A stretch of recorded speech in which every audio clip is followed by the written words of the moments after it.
Yeah. But I really loved, as far as panels specifically, I really loved the one on. Thank you too. At least theater, the one on I think it was Saturday at 11:30 on Atlanta Theater. Sarah was on it, Ripped 11. Oh yeah, performing arts in Atlanta. Yeah. It went really well.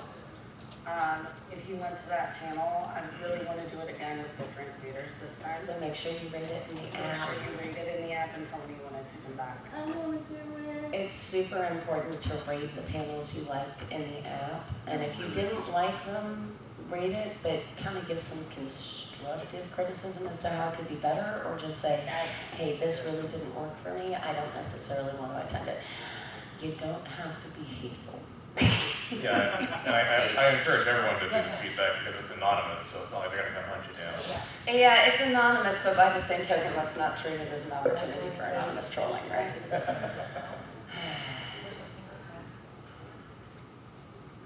Are those stickers? John, are those stickers? Those are stickers, yes. Can I get them? Oh, that's fine. I'm telling you, I sticker everything. Oh, that's pretty. I like the Cerberus. If you haven't listened to his podcast, I haven't. I actually know nothing about actions on the people's Nick is in unfortunately. Yeah, and there's a young lady. That was Nick.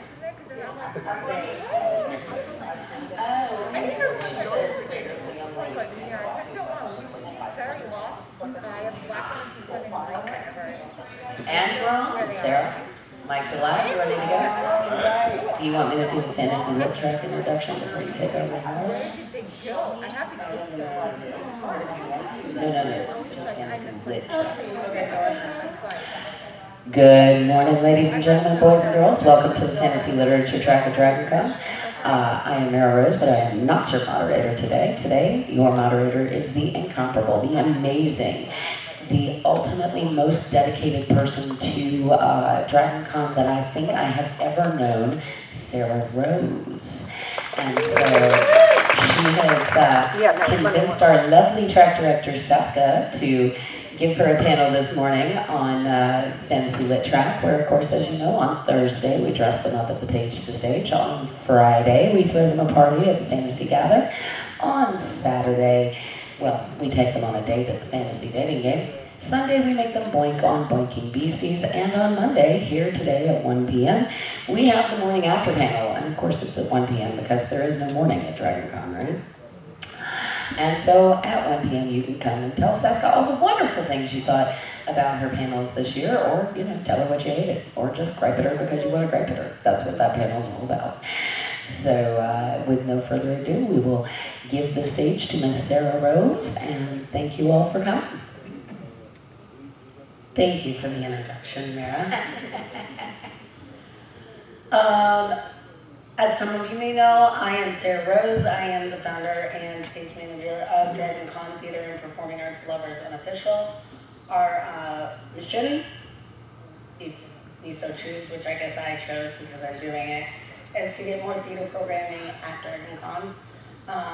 I would love to tell you what we're actually talking about today, which my brain will eventually start working. Engage the engine. The musicals and plays of fantasy literature. Unfortunately, one of our panelists was not able to make it. It's Monday. They were It's casually at Monday. DragonCon. We're not even going to guess why. I think they're checking out of the Hilton and got stuck. So, what can I say? Anyway, if the rest of my panel could go down the line and introduce themselves. You want me to start up here? Yes. All right. Hi, my name is Mera Rose. I am a production designer with Prop House 42 Productions. We build costumes, sets, and props for the television, entertainment, and theater industries. We also do theater renovations and historical theater renovations, including the Limekiln Theater in Lexington, Virginia. And so I have been working in theater since I was a wee, tiny little lass. My first theater production was when I was 8 years old. A little thing called Peace Child at Mill Mountain Theater in Roanoke, Virginia, which was a really cool play because it was an international thing. It was back during the age of perestroika, right? So when we wanted the Berlin Wall to come down. And so the play got done in Russia and in the United States, and we got to do a theater exchange. So that was my first experience forward of stage, and it convinced me never to be forward of stage again. And so, because as much as I loved it, I preferred all the stuff at the back end. And so that's what I have done for the last, I'm not even going to date myself and tell you how many years, but happy to be here and loving the idea of having a theater track, a true, fully functional theater track at DragonCon. So thank you for doing this, Sarah. Anytime. Hello, I am MC Williams. I'm the host of the Myths Your Teacher Hated podcast. It's been running for about 8 years now.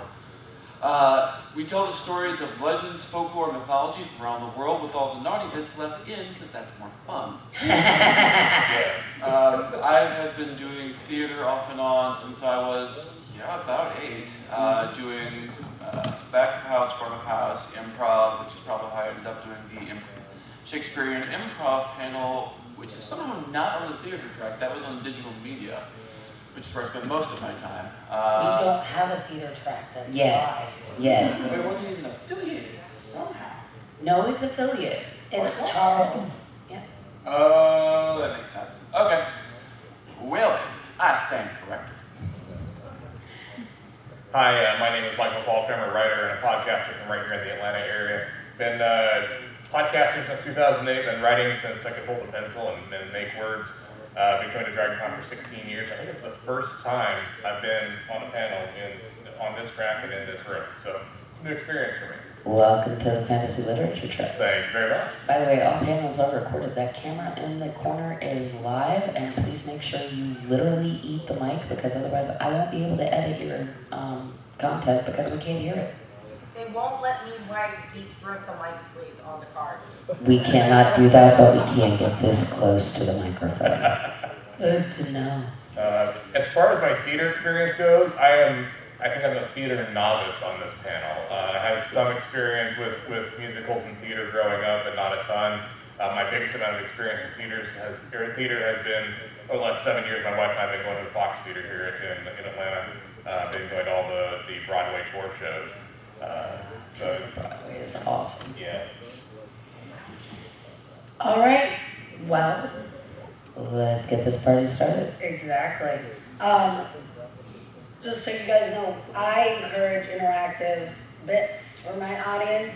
Normally I ask about 2 questions and I start welcoming questions, comments from the audience. The only thing we ask is that you be respectful even if you disagree. So. And there is a microphone here in the center that is live, so if you would like to make a question or have a question or make a comment, please walk up to it and wait to be acknowledged. Yep, I will call on you.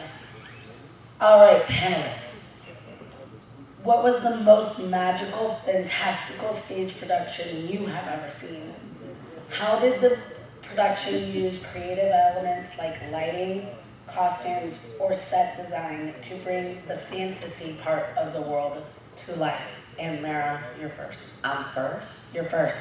God, I don't have First one in my heart, answer. first here. Oh, thank you. I don't have one answer for this. I have multiple answers for this. So there are some really, really amazing stage shows. And I absolutely adore musicals. Of course, I think a lot of people have a fond space in their heart for musicals. So the first one is a musical, and that's Chess. I don't know if anybody remembers Chess.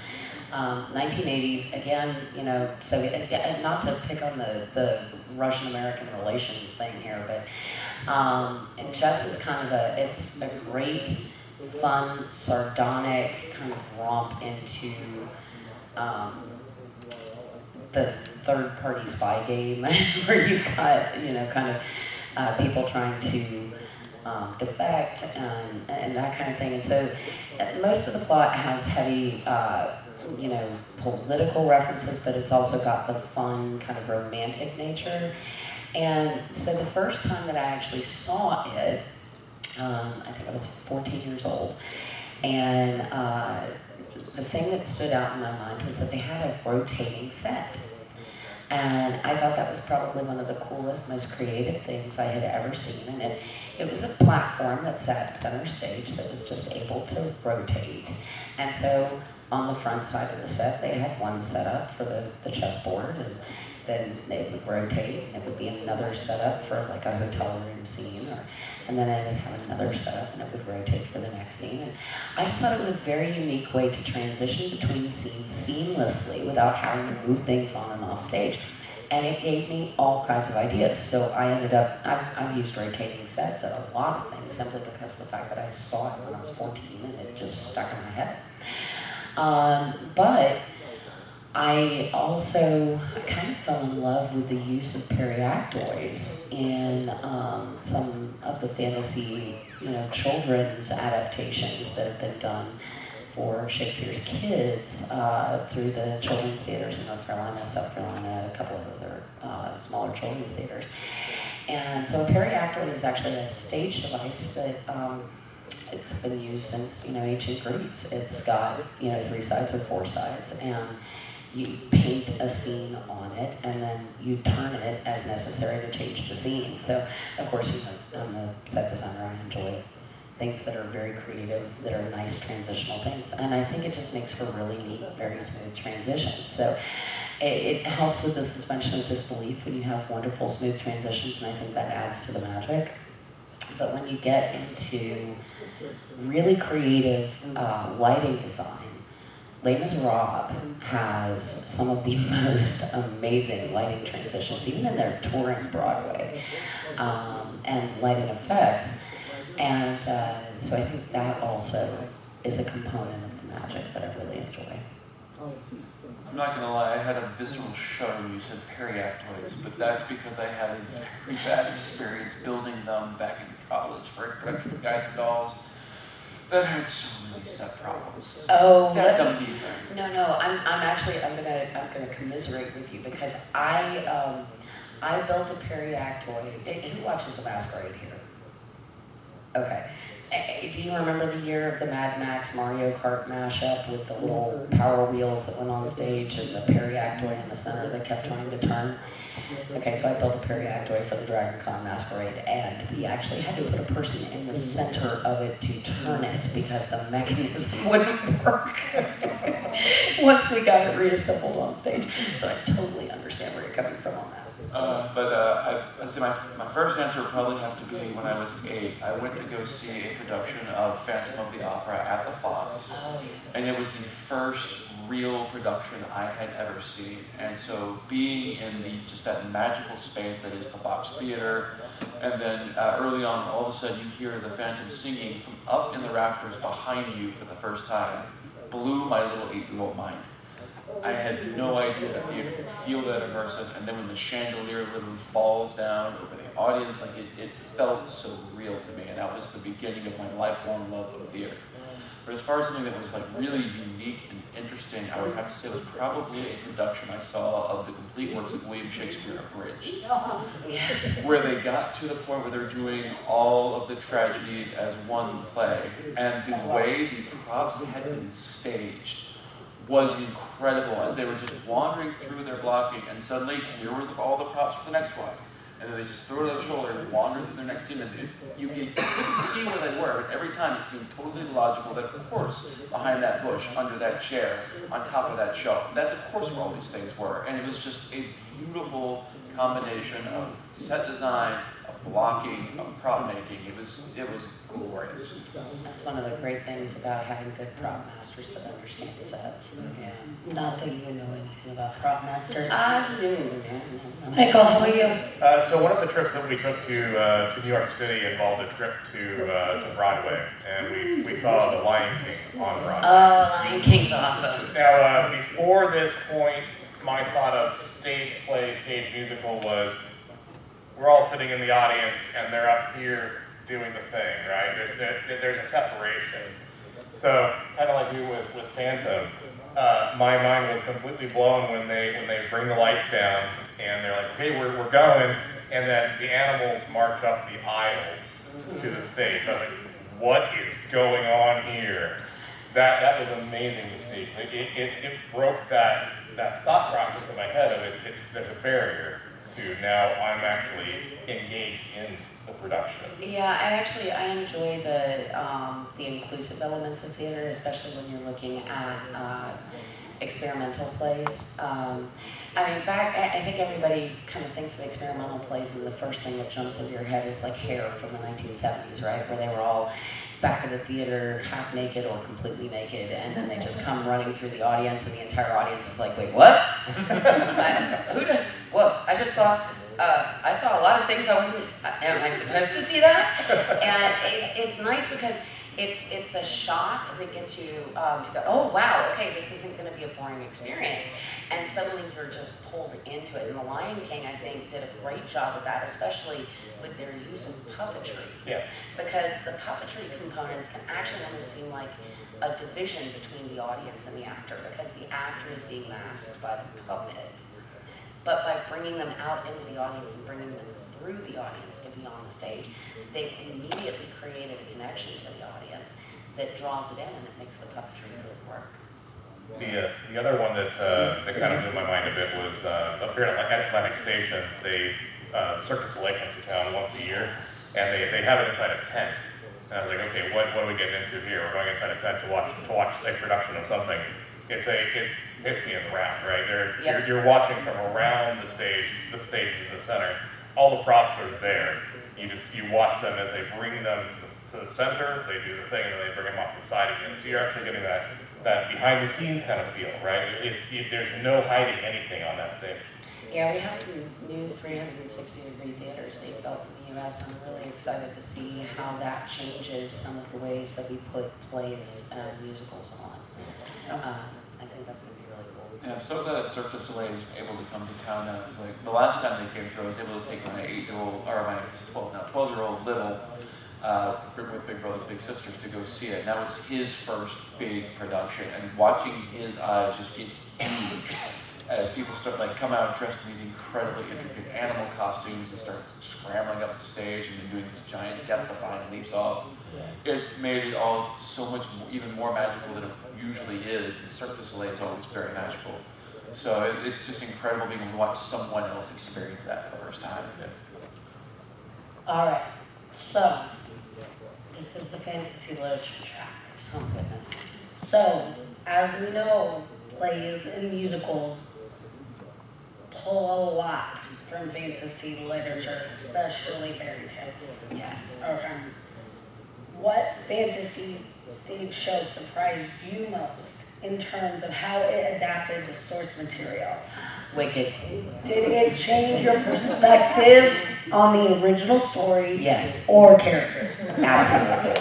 Mera, go ahead. Okay, so I grew up with a grandmother that had me reading before I was 2, right? And so she wanted me to be in love with literature, so I got my hands on Alice in Wonderland and Wizard of Oz and Grimm's fairy tales. And yes, you can give Grimm's fairy tales to a 2-year-old if they're being raised by a Scottish grandmother. It was really interesting because I had all of these ideas that, kind of were defined by my understanding in that age group from between 2 to 5 of these characters. And so they were very two-dimensional because it's just childhood logic, right? And then I think I saw you're all gonna laugh, but there was a mini-series on Alice in Wonderland. I think it came out when I was 8 on CBS. And I watched it. We had a beta VCR, and I recorded it on beta, and I think I watched it over and over again a million times. And I was like, this was how I saw the these characters. And then, of course, Wizard of Oz. Who else could play Dorothy? I mean, oh my God, I just blanked on her name. Yeah, Judy Garland is so iconic, right? And it's all about Dorothy, and it's all about the story and the tale. And so I think I really had this perspective that every time I saw this, we were going to see someone trying to recreate Judy Garland, someone trying to recreate the Cowardly Lion. And the first time I heard about Wicked, I was kind of like, what is this? Oh, I'm not going to like this. This is the witch's perspective. What? Nobody likes the Wicked Witch. Well, my mother did, but that's a whole other story.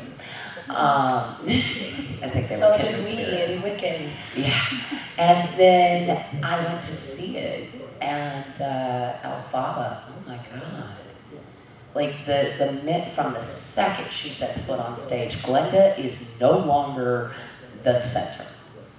And it turned everything on its side for me.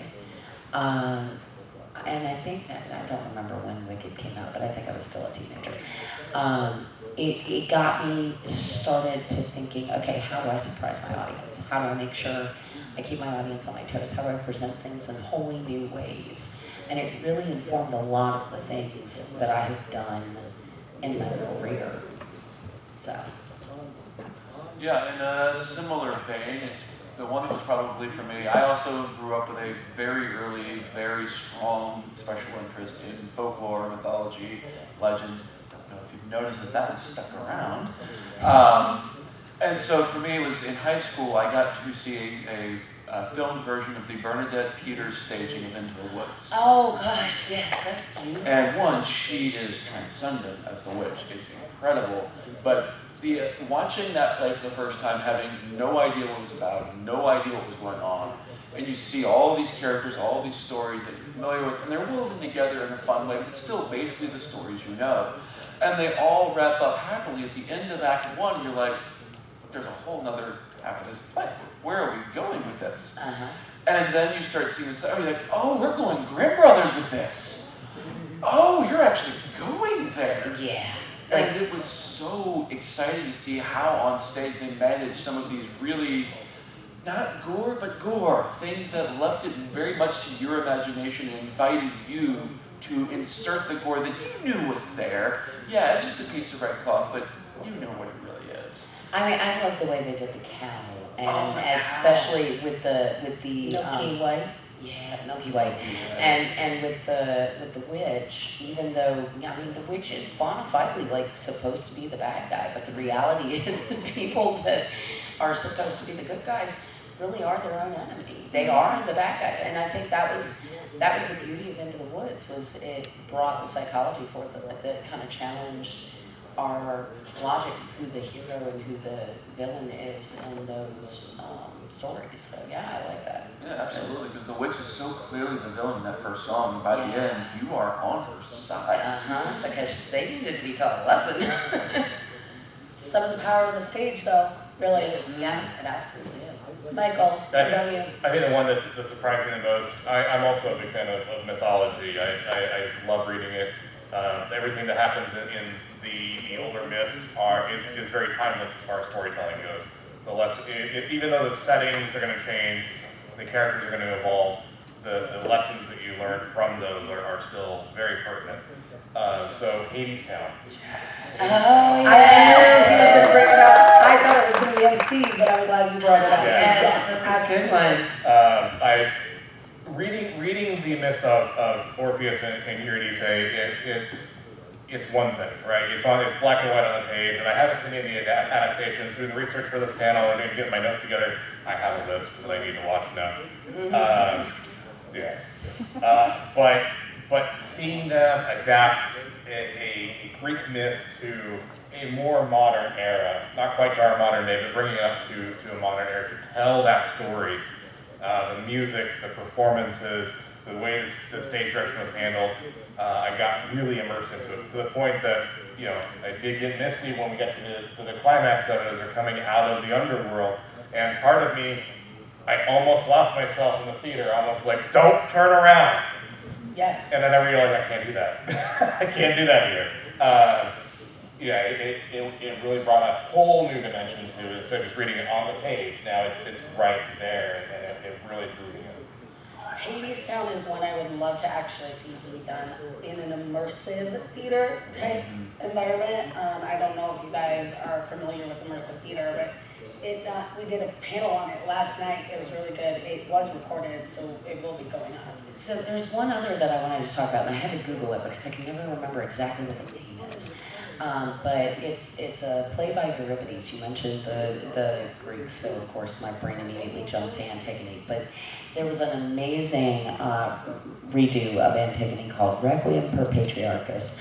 And basically in that particular play, they took the play Antigone, and because it's a tragedy, they made it kind of like a time machine where Antigone has to relive the experience until they can make it out, until the characters can make it out at the end without it being a tragedy. And it's a very experimental play, but it is so much fun, and it turns the Greek myths really on its side. And so, yeah, that's one that really jumps to mind too when you're talking about non-musicals. Here they are answering future questions for me. Michael, did you have another comment? No. Oh, I thought you were going to start talking when I started talking. I'm sorry. We have a tendency to talk over top of each other. That's why well, fighting for a microphone. Welcome to panels. Exactly. I am opening it up. If you have questions for our panelists, feel free to come down, a few comments, etc. I want to still build on this discussion, though, about mythology. When I found out that MC was available for this panel, I was super excited because if you have not listened to his podcast, it is amazing. I recommend it 100%. Now, the original part of my question is whether or not we considered mythology part of fantasy literature. Obviously, we've already answered that question. I think it's multifold, because the reality is mythology is not solely owned by fantasy literature, right? Because No, there are a lot of people. Exactly. I mean, every genre pulls from mythology at some point or another. That science fiction, the entire Stargate universe pulls from mythology for all of its backdrop. Even Star Wars and Star Trek have great roots in that. So, my second part of my question. Sorry, I was going to run with that one. I would love to know, other than Hadestown, and you put one out there, are there any notable stage adaptations of myths? And how do they compare to typical fantasy plays and stories? Okay, so I'm going to let them start because I have to look something up. MC?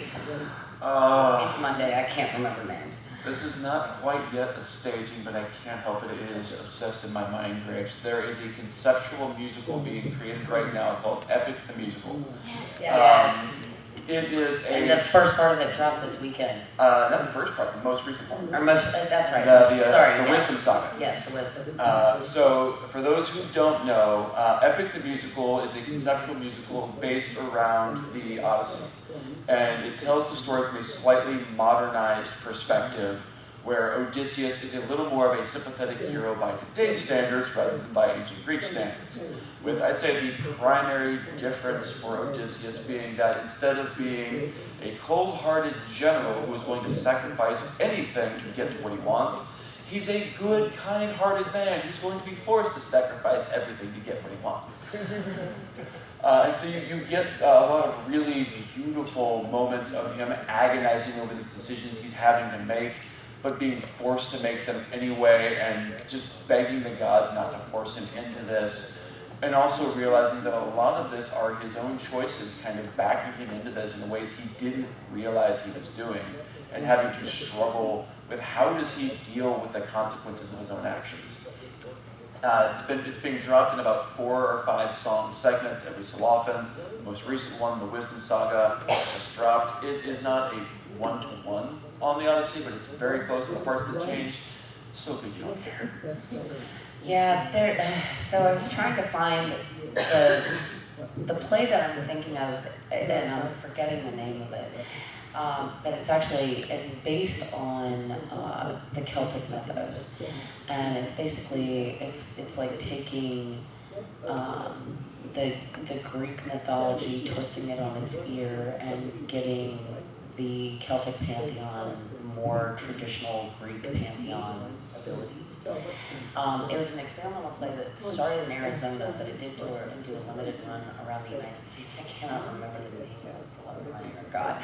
It's gonna come to you, and it she's is, gonna message it to me. I'm gonna be like, later. here's where it is. We need to put it on the page.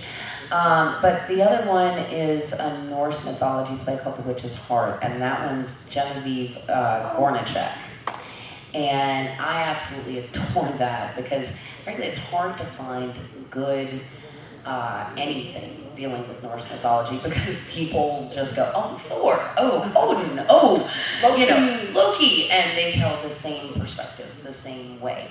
But she really kind of goes out of her way to flesh out these personas and personalities. And Neil Gaiman actually had cited that as part of his inspiration for American Gods. So, yeah, that would be one. How about you, Michael? Yeah, so we already talked about 80s Town. I was actually surprised, we just recently saw Moulin Rouge in Fox, and I was actually surprised to find that the Orpheus myth was partly an inspiration for Moulin Rouge. I was like, wait a second. Oh yeah, okay, I see it now. But the one that I really thought about was one of it was the movie version, obviously, but it was the one that kind of got me thinking about musicals and stage and stuff like that. That was Brigadoon.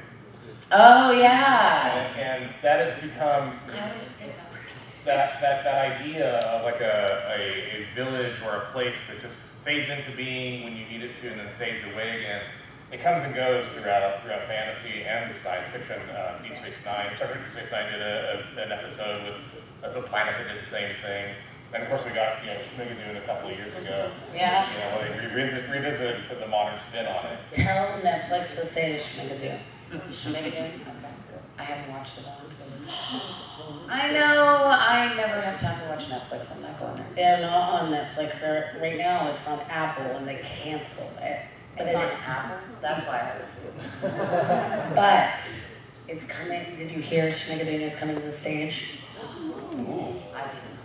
Yes. And I haven't even seen the show. But season 3 is written. Guys, I know this is not the panel for talking about Schmigadoon, but I'm serious. Season 3 is written. All they have to do is find a home for it, and the creator is still hopeful.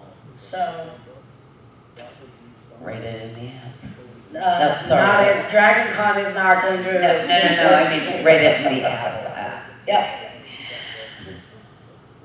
So, we kind of touched on the tropes a little bit. There's a lot of tropes in theater. With Michael's last answer, so I wanted to ask, fantasy literature is full of classic tropes like quests, magical transformations, battles between good and evil. How have you seen these tropes explored on the stage? And do you think theater can add a new dimension to these familiar themes that we see in books and literature? Yeah, I think fantasy literature has a lot of tropes that have kind of run their course, and it's time to refresh them.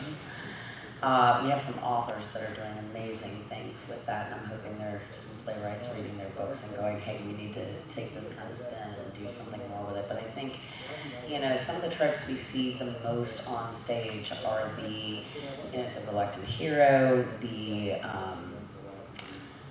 get a lot of the damsel in distress, the knight in shining armor, but we do get nice flips on them, like Into the Woods, and so I don't necessarily think that they're as worn out in theater, because theater actively seeks to find ways to challenge the tropes and make them more interesting.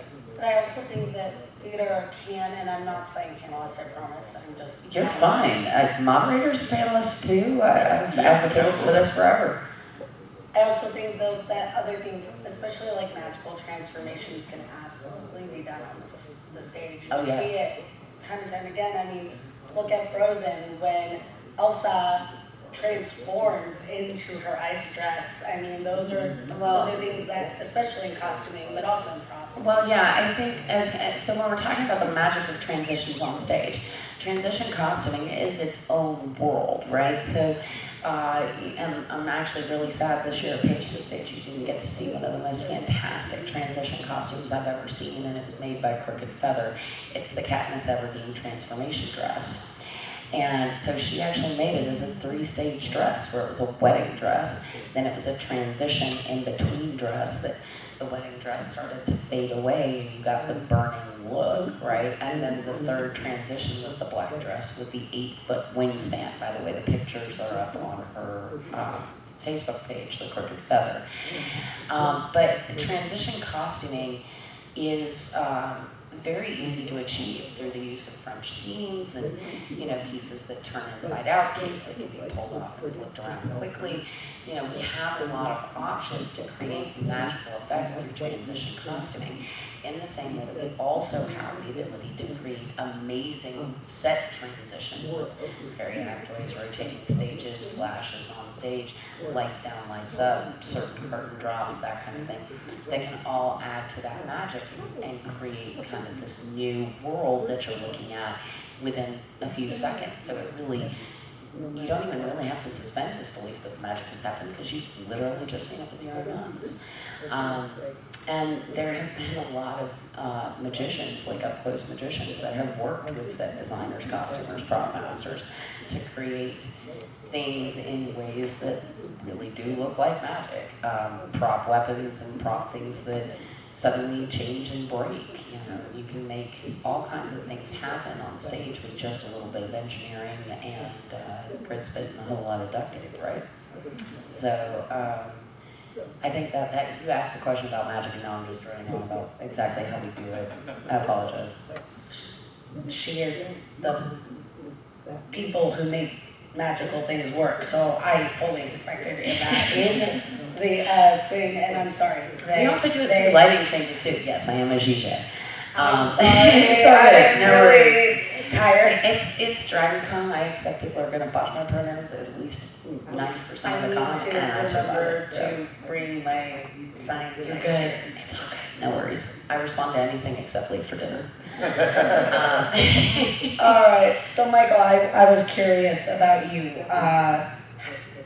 Since you're not a theater person, Right. per se, have you seen any of these tropes that we may have brought up or may not have brought up so far, done really well and particularly magically on stage? Yeah, and I'm gonna answer the question kind of in reverse, where we're talking about the new dimensions. Coming from more of the television and movie kind of background, we see a lot of remakes and reboots and reimaginings happening all the time throughout Hollywood. But in order to do that and bring it to the modern era, they rely less on practical and more on CGI, to good and bad. There is none of that necessarily available to the stage. A lot of that, like you were saying before, it's innovation, it's craftsmanship, it is sleight of hand. It makes you believe by not showing you how it works. It just, oh, look at this. One that stands out to me, and it comes back to the tropes of good and evil and quests and magical transformations, is Wicked. I was immensely impressed with, they parallel the story of the Wizard of Oz, but then they actually adapt the demise of the Wicked Witch of the West, but they do it through, shadow puppetry, and then you get to see, basically with light and shadows, how the Wicked Witch is killed, and then rises up later to the stage. It's just dropping to the stage. Right. But it looks like she's literally melting away. Yeah, stage doors are excellent mechanisms for creating magic, and you can use them to remove things from stage, to put people on stage, take people off stage, depending on the type of trapdoor that you're using. And I think one of the coolest projects that we've had was modifying a theater so that they had a pneumatic lift lower system similar to an elevator where you could come up on stage, come down on stage, and we built it so that it could handle a 3,000-pound load.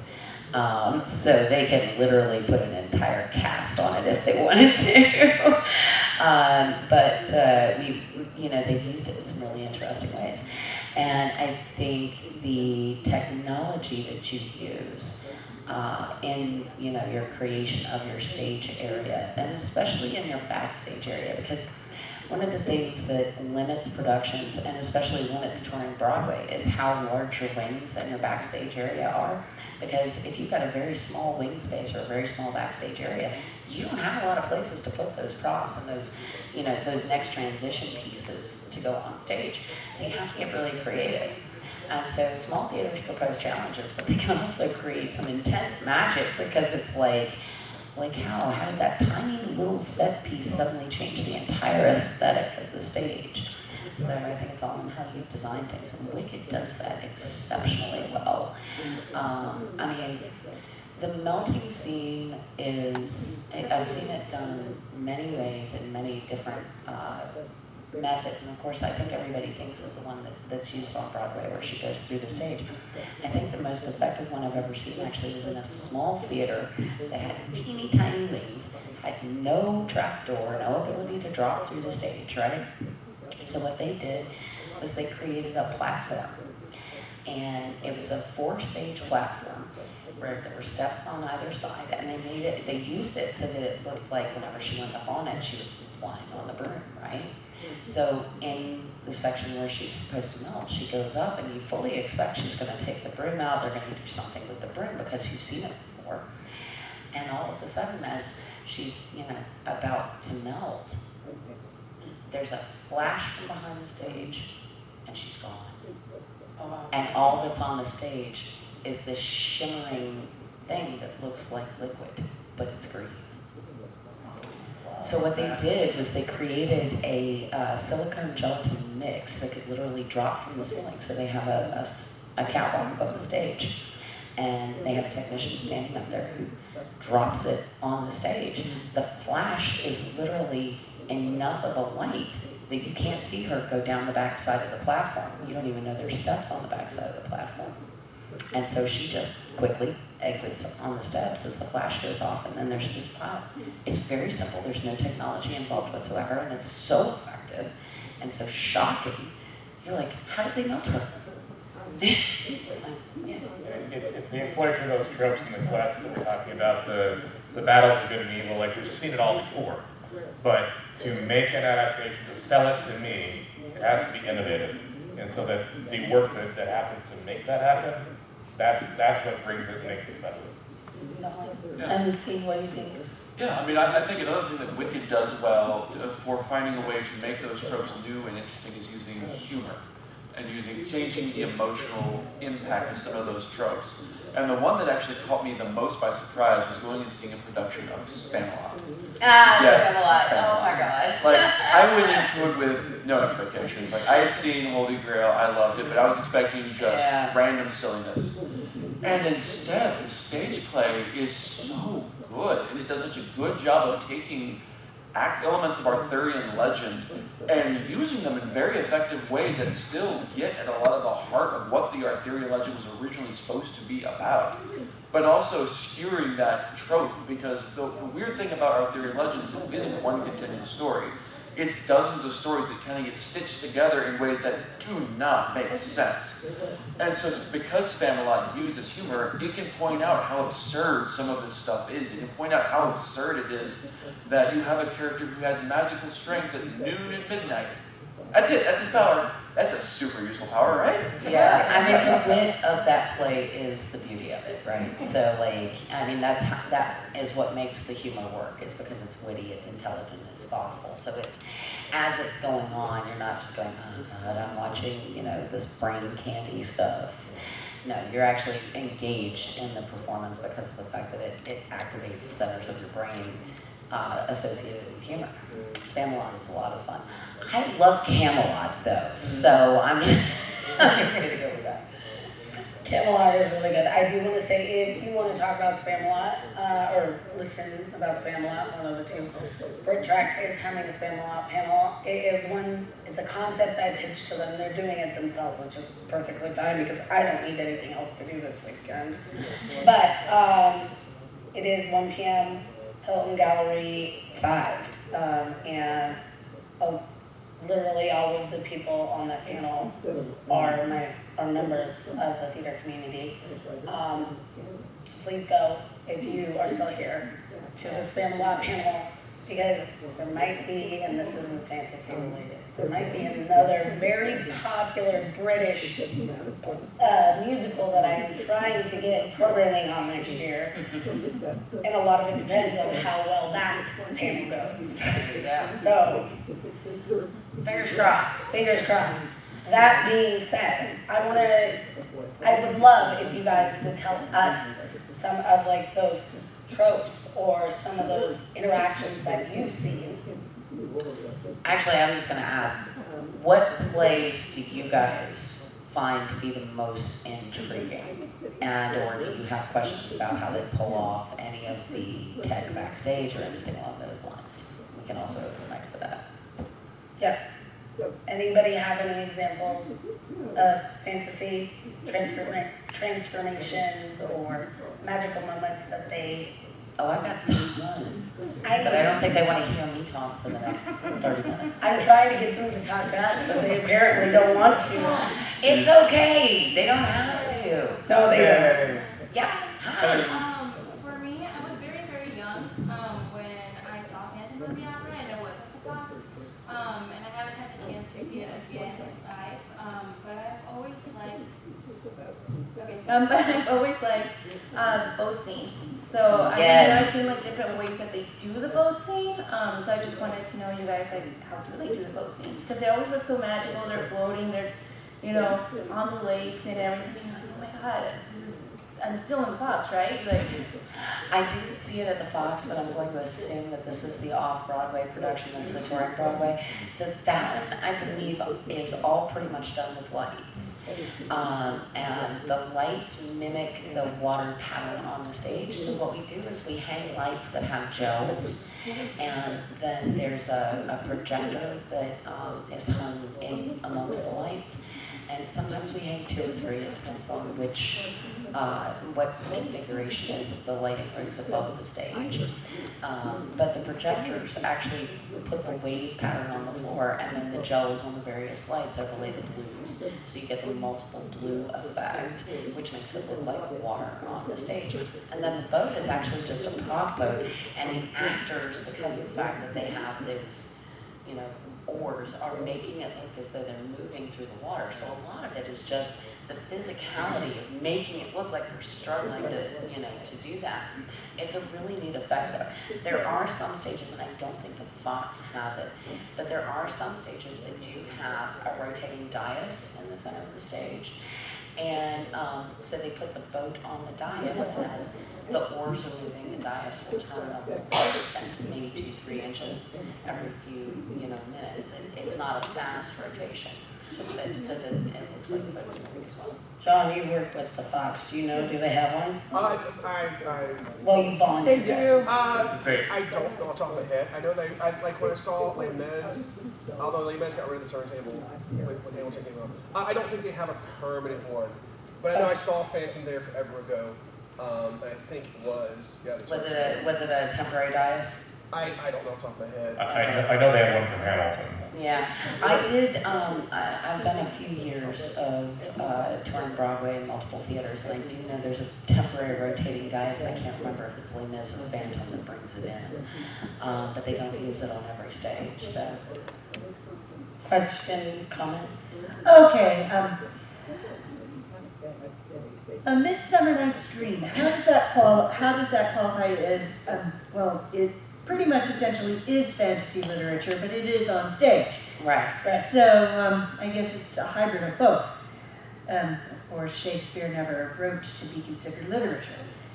But, Fair.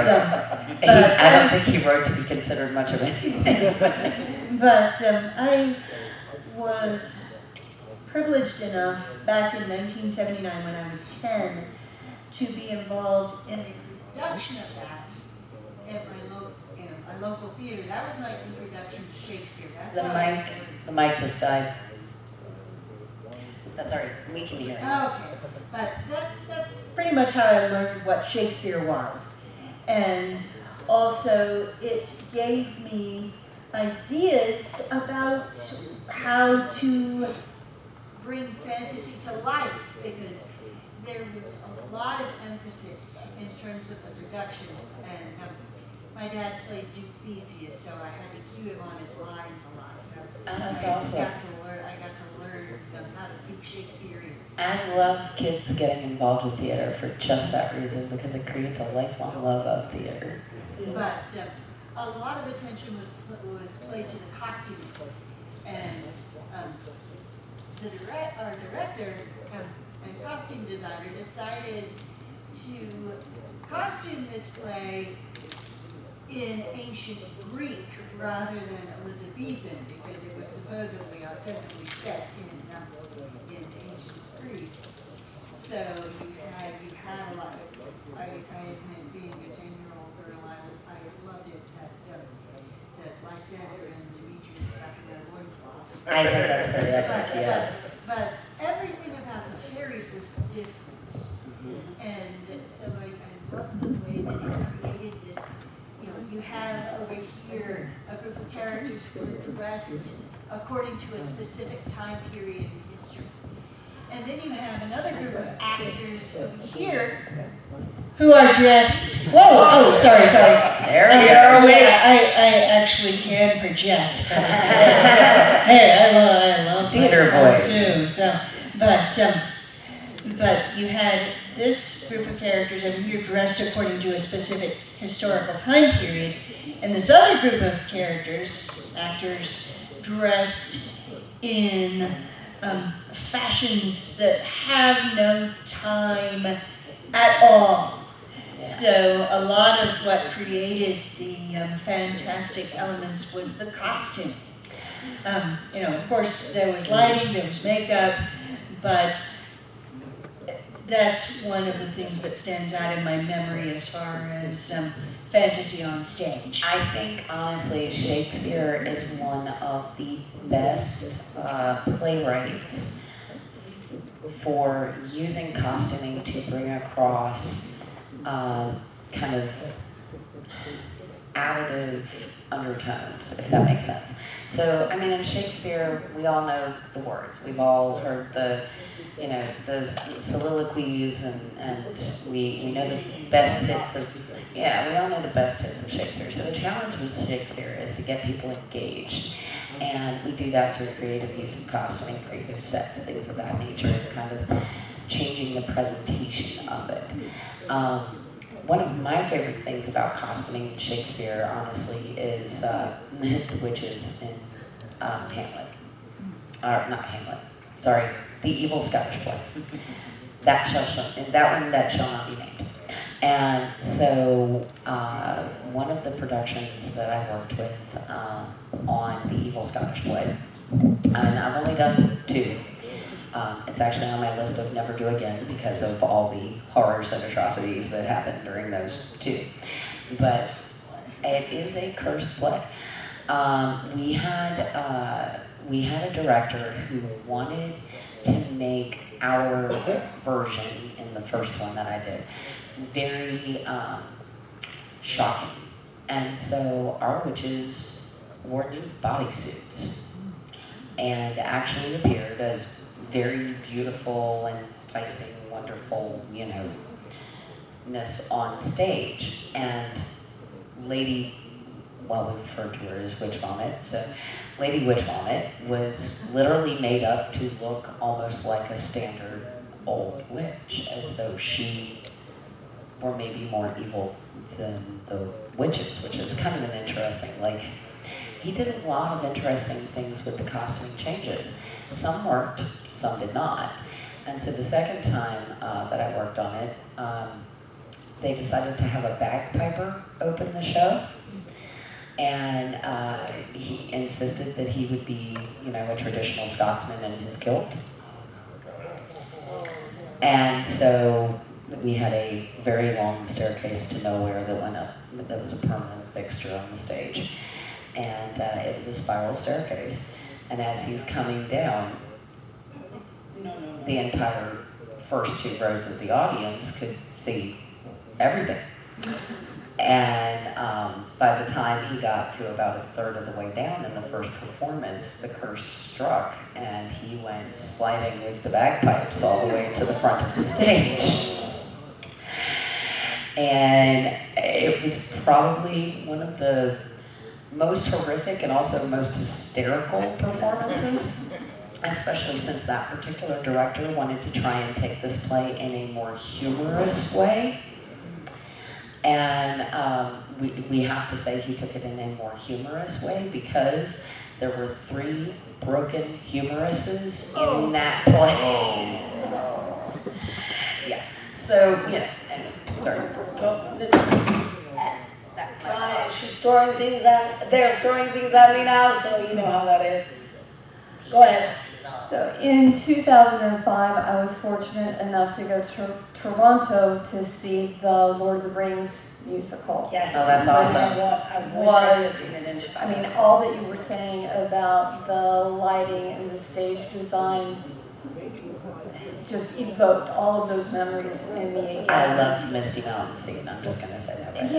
Yeah, just the way they could manipulate the stage and the lighting for the Balrog and when Smeagol falls, all of that was so memorable and fantastic, and I know that some people were disappointed because of the way you have to condense the story in order to get it to fit into 3.5 hours. And nobody's going to sit and watch a play for 8 hours, even with Well, I would have, but I understand the limitations. Okay, I'm going to tell a director that we're going to find somebody. And I know that the new revival that they're Thank you, doing Seth. is much simpler.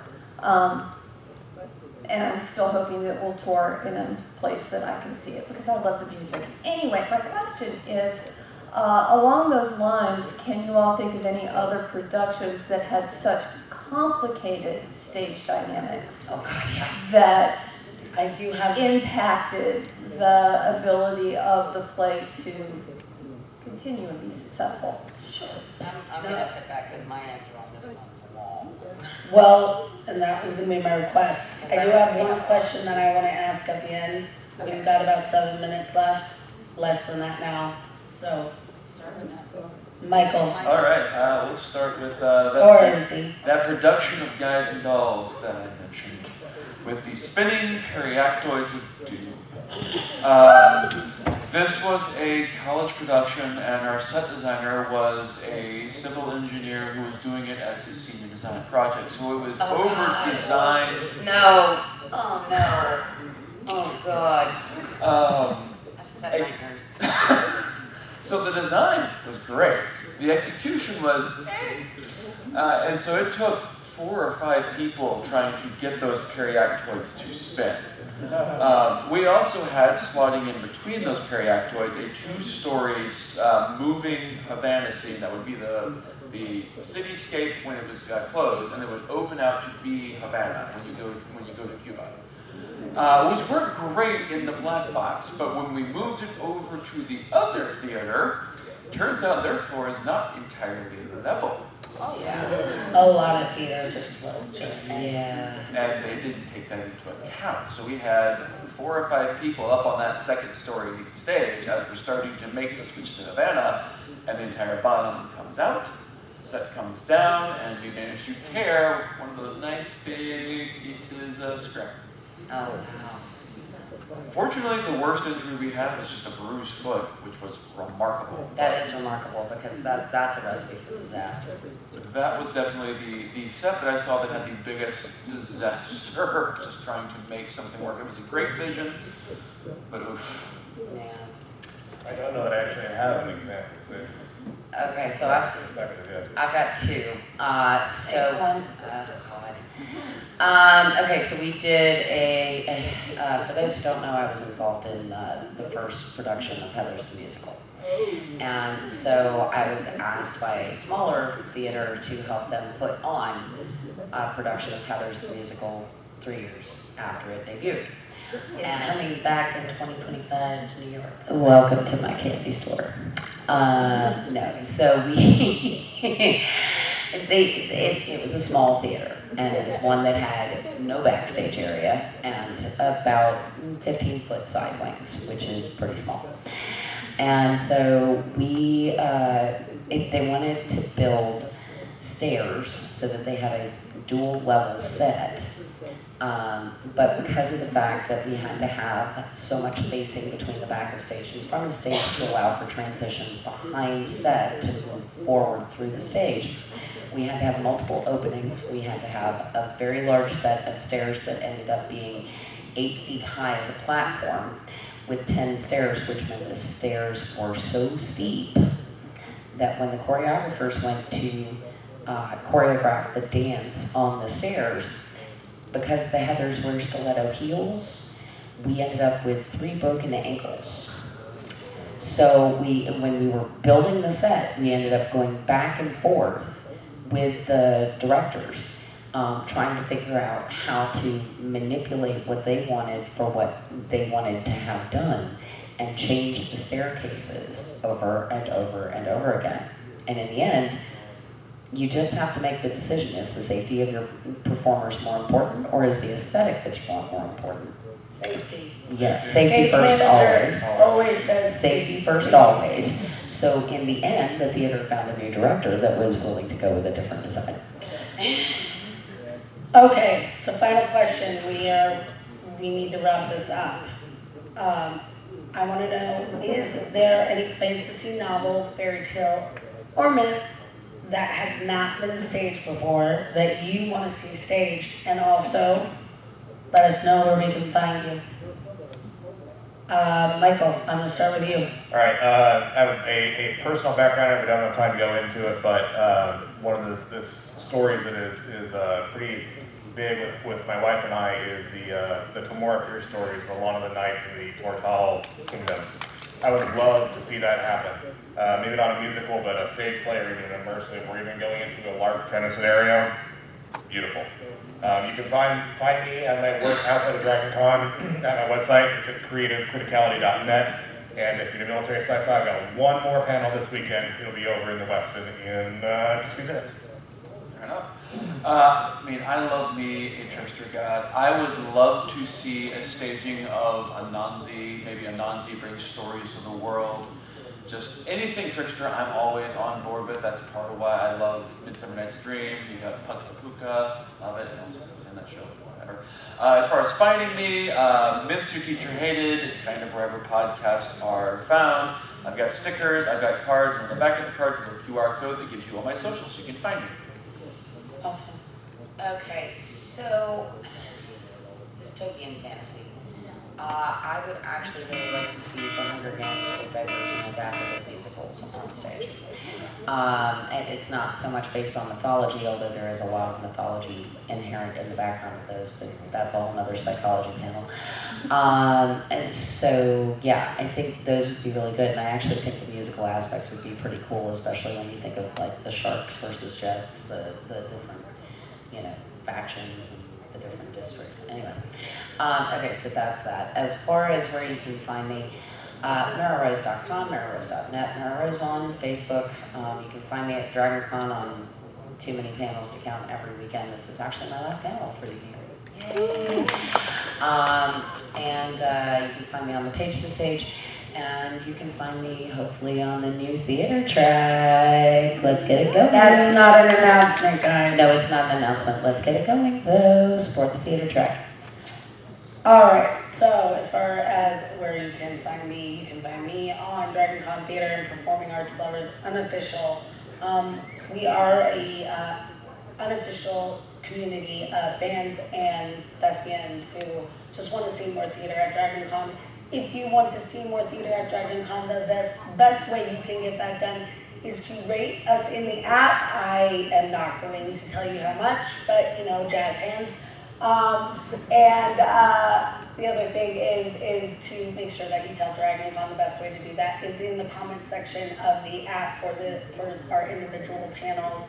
Be nice about it, but let them know, and let them know if you have any constructive criticism. I always let the track directors to give me the app data once they get it in a few months. So Hopefully I'll see it. If you're not part of our group, please join us. We love it. Yes, this panel was a little chaotic. Welcome to Monday at Dragon Con and welcome to theater. I hate to tell you this, for a Monday panel, this was not chaos. No. We do have one more panel. Snaps and sparkle fingers all accepted, and if you get those references, kudos to you.